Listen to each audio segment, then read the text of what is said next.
I think it's a terrible, terrible thing. And I did a commentary about this a year and a half ago for CBS Sunday Morning.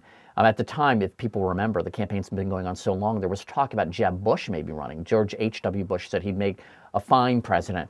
And so we were looking at the prospect of Clinton, Bush running against each other. And I don't think people realize, yes, we've heard this now over and over, that since 1980, there has been a Bush or Clinton on the national ticket. And looked at another way, you'd have to be, I think, something like 52 years old to have been able to vote in an election in which there was not a Bush or a Clinton on the national ticket. Those figures have been bandied about, and but I don't think that people understand how terrible that is. The mindset of a whole swath of voters is perilously close to changing to, you know what, we got to go with the people that have been there before. It's very, I mean, it's like a switch. It's about to.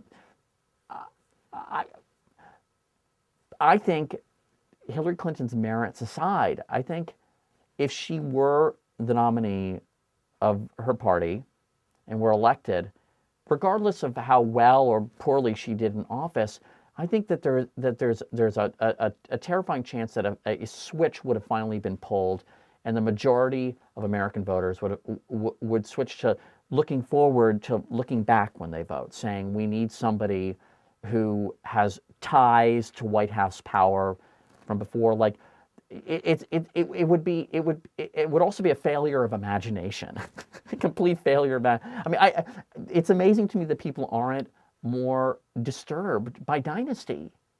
I mean, you would have thought that this Iraq mess would have turned people off of it completely.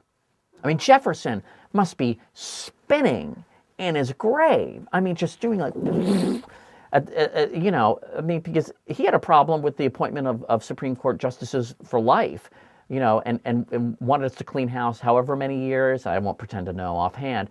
But this idea that people will say to me in casual conversation, no, we really need someone who's been in the White House before. What? Like, you know, we're at a, you know, the world is so dangerous right now. We really need a president who's actually been in the White House. Oh, okay. Well, that kind of really limits the pool.